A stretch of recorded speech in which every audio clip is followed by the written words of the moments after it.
Hello दोस्तों, स्वागत है आपका आपके अपने YouTube channel S Bharti group of institute पे। जैसा कि आप सभी जानते हैं कि बिहार बोर्ड क्लास 10th 2026 का जो बोर्ड का पेपर था वो हो चुका है ख़त्म। तो दोस्तों अब हम लोग जो है यहाँ पर एक नया सीरीज़ अपना, जो हमने आपको कहा था कि एक बार पेपर ख़त्म हो जाए उसके बाद हम लोग जो है स्टार्टिंग से लेकर के एंडिंग तक पूरा सोशल साइंस को लेकर के हम लोग यहाँ पर आएंगे अपने चैनल पे। तो अभी इस कड़ी में अपना आज जो पहला चैप्टर होने वाला है वो है class 10th geography, resource and development के बारे में। तो दोस्तों आज सबसे पहले हम लोग समझेंगे कि रिसोर्स कहते किसको है। सबसे पहला जो हमारा टॉपिक है वो क्या है, रिसोर्स के बारे में। तो दोस्तों रिसोर्स क्या होता है, तो resource are things found in nature that people use to satisfy their needs. Resource ऐसी चीज़ होती है जो हमें प्रकृति से मिलती है और हम इंसान उसका इस्तेमाल किस लिए करते हैं, अपने ज़रूरतों को पूरा करने के लिए करते हैं। दोस्तों रिसोर्स रिलेटेड की पॉइंट्स की बात करें तो रिसोर्स जो होता है 3 तरीके का हो सकता है। 3 तरीके में कौन कौन से तरीके का रिसोर्स अपने पास हो सकता है, तो अपने पास रिसोर्स हो सकता है पहला नेचुरल रिसोर्स, जो कि फॉरेस्ट और वाटर के रूप में हमारे पास मौजूद है। वहीं एक हो सकता है ह्यूमन मेड रिसोर्स, जो कि मशीन्स और बिल्डिंग के रूप में हमारे पास है। वहीं एक तीसरा है ह्यूमन, जो हम लोग हैं, जैसे स्किल्स और लेबर के माध्यम से हमारे पास ये हो सकता है।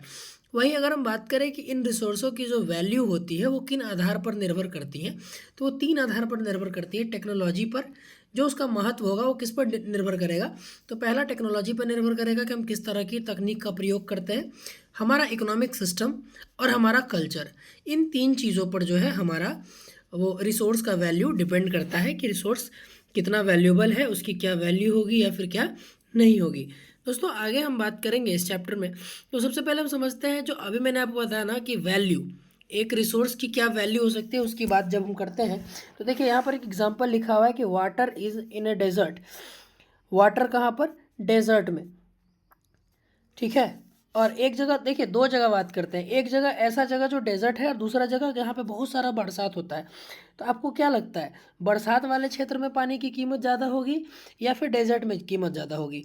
तो जाहिर सी बात है ना कि जहाँ पर डेजर्ट है और वहाँ पर क्या होगी, पानी की वैल्यू बहुत ज़्यादा होगी रेन वाले सिस्टम के अकॉर्डिंग, कि जहाँ बारिश बहुत हो रही है वहाँ पानी की कम वैल्यू होगी, और जहाँ पर पानी बिल्कुल ही नहीं मिलता यानी डेजर्ट्स में, उसमें क्या होगा, पानी की इतनी ज़्यादा महत्व होगी कि जिसका हम लोग यहाँ पर एक्सप्लेनेशन नहीं कर सकते।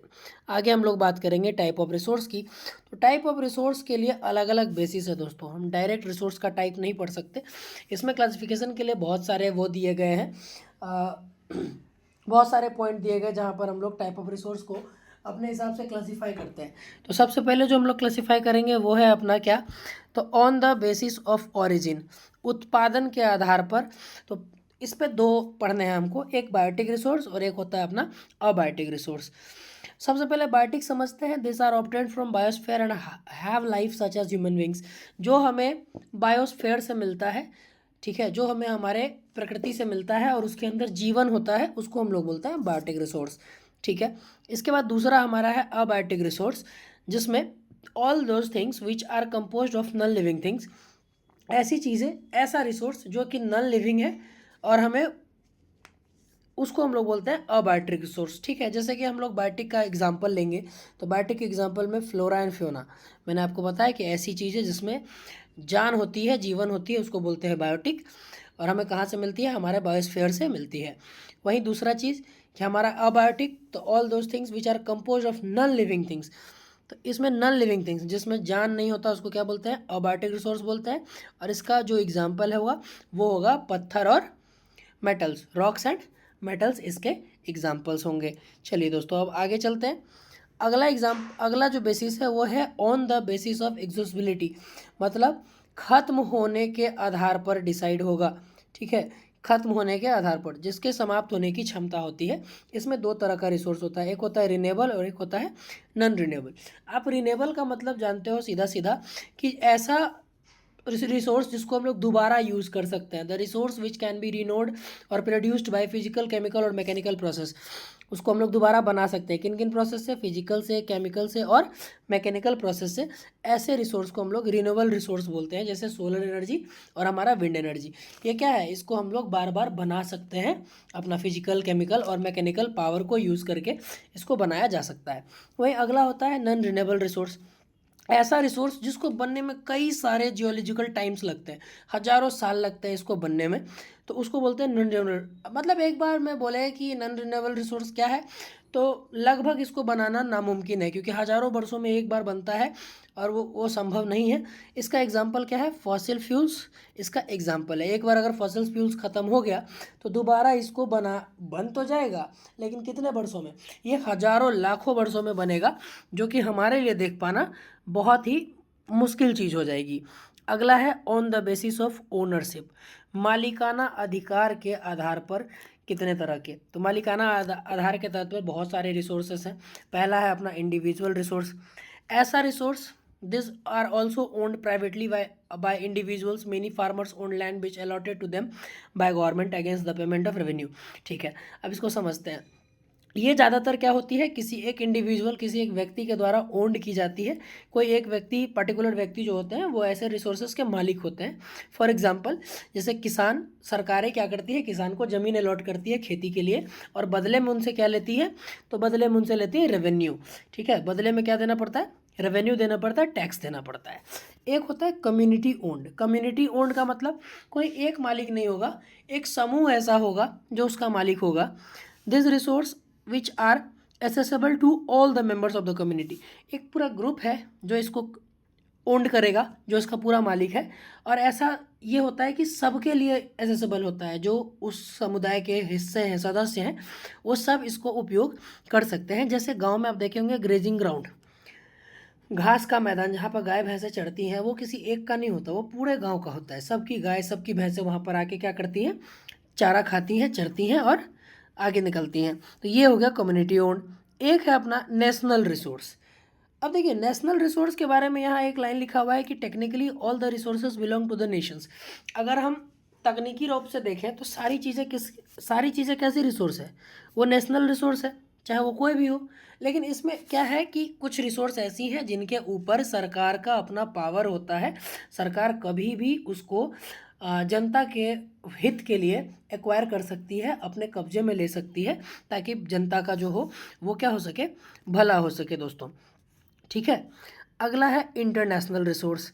अंतर्राष्ट्रीय रिसोर्स क्या चीज़ है भैया, तो अंतर्राष्ट्रीय रिसोर्स ऐसा होता है, एक संस्था होती है जिसका नाम होता है इंटरनेशनल इंस्टीट्यूट, जो कि कुछ रिसोर्सों को चलाती है, रेगुलेट सम रिसोर्सेस। ठीक है, ये होते हैं समुद्र के जो ओशियंस रिसोर्स होते हैं, जो कि 200 न्यूटिकल माइल्स होते हैं अंदर।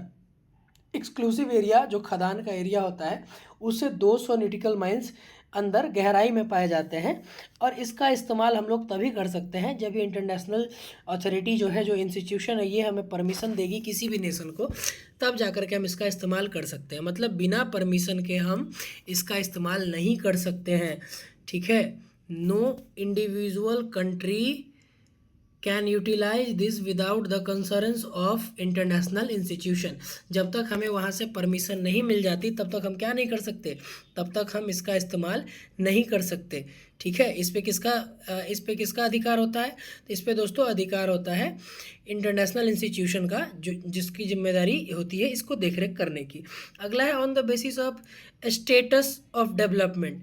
डेवलपमेंट के आधार पर, तो डेवलपमेंट के आधार पर पहला होता है पोटेंशियल रिसोर्स। ये आपको ज़्यादा पूछता नहीं है, लेकिन फिर भी हम आपको समझाते हुए चलेंगे कि पोटेंशियल रिसोर्स क्या होता है। पोटेंशियल रिसोर्स का मतलब होता है कि रिसोर्स हमारे पास है, रिसोर्स क्या है, हमारे पास है, लेकिन उसको अभी अच्छे तरह से यूज़ करने के लिए हमारे पास संसाधन नहीं है। जैसे वेस्टर्न पार्ट ऑफ इंडिया की बात करें, स्पेशली जब हम राजस्थान और गुजरात की बात करते हैं, कहाँ की, जब हम राजस्थान और गुजरात की बात करते हैं, तो हमारे पास इतनी क्षमता है कि हम सोलर एनर्जी को और विंड एनर्जी को बना सकते हैं, लेकिन हमारे पास अभी ऐसी तकनीक नहीं है जिससे हम सोलर एनर्जी और विंड एनर्जी बना पाएँ। तो इसी को बोलते हैं पोटेंशियल। हमारी क्षमता तो है लेकिन हमारे पास तकनीक नहीं है। एक होता है developed resource, resource which are served and their quantity and quality have been determined for utilisation. Developed resource, developed का मतलब है कंप्लीट हो चुका है, इसको इस्तेमाल करना हमारे ऊपर है, हम कैसे यूटिलाइज करते हैं और क्या करते हैं। ठीक है, अगला है हमारा stock. Minerals in the environment which have been potential to satisfy human needs but human being do not have appropriate technology to access the resource.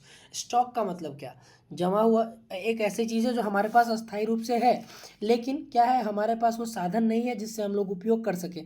हमारे पास क्या है, फॉर एग्जांपल कि वाटर की कोई कमी नहीं है अपने पास, वाटर की कोई कमी नहीं है अपने पास। अब हमको ये भी पता है कि हम वाटर से क्या बना सकते हैं, तो भैया हम वाटर से हाइड्रो इलेक्ट्रिसिटी जनरेट कर सकते हैं। ठीक है, वाटर से क्या जनरेट कर सकते हैं, तो हाइड्रो इलेक्ट्रिसिटी जनरेट कर सकते हैं, लेकिन हमारे पास ऐसा अभी तकनीक टेक्नोलॉजी नहीं है जिससे हम क्या जनरेट कर पाएँ, तो भैया हाइड्रो इलेक्ट्रिसिटी हम लोग जनरेट कर पाएँ। ठीक है, यहाँ तक कोई दिक्कत आपको नहीं होना चाहिए। अभी क्या है कि बेसिक थियोरिटिकल ही है, तो आपको दिक्कत नहीं होनी चाहिए। बाकी आपको जहाँ कहीं भी चैप्टर में दिक्कत लगे आप कमेंट में ज़रूर करेंगे, क्योंकि अभी से लेकर के पूरे सेशन में आपका पूरा क्लास 10th का सिलेबस कवर किया जाएगा। तो आपको कहीं पे भी ज़रा से भी दिक्कत होती है तो आप कमेंट में ज़रूर बताएंगे। अगला है अपना रिज़र्व। अब रिज़र्व क्या चीज़ है, तो reserve are the subset of the stock which can be put into use with the help of existing technology but their use has not been started. Reserve stock का बिल्कुल उल्टा होता है। ठीक है, ये ऐसा स्टॉक, ये ऐसा रिसोर्स है जिसको हम लोग, हमारे पास जो तकनीक अभी फ़िलहाल मौजूद है उसका इस्तेमाल करके हम उपयोग में ला सकते हैं। है मतलब ये समझाने का मतलब ये है कि देखिए, स्टॉक में हमने आपको क्या बताया कि स्टॉक में हमारे पास वो संसाधन है जिसको यूज़ करके हम कोई अच्छा काम कर सकते हैं। जैसे बिजली, हाइड्रो इलेक्ट्रिसिटी हम पानी से प्रोड्यूस कर सकते हैं, लेकिन हाइड्रो इलेक्ट्रिसिटी बनाने के लिए जो टेक्नोलॉजी चाहिए वो मेरे पास नहीं है, हमारे देश के पास नहीं है। रिज़र्व ठीक उसका उल्टा है। रिज़र्व में क्या है कि हमारे पास सब कुछ है, हम इसमें क्या करते हैं कि भले ही हमारे पास हाइड्रो इलेक्ट्रिसिटी बनाने का वो तकनीक नहीं है, लेकिन हम क्या करते हैं कि जो तकनीक मेरे पास है, मान लीजिए कि आपको A1 कैटेगरी चाहिए और हमारे पास कैटेगरी है सिर्फ A। हाँ, टेक्नोलॉजी कैसी चाहिए, A1। तो A1 रहेगी तब हम स्टॉक का इस्तेमाल कर पाएंगे, स्टॉक रिसोर्स को इस्तेमाल कर पाएंगे, उससे हाइड्रो इलेक्ट्रिसिटी बना पाएंगे। लेकिन अभी हमारे पास A1 नहीं है, हमारे पास तो ए तकनीक है ना। तो ए तकनीक से हम जो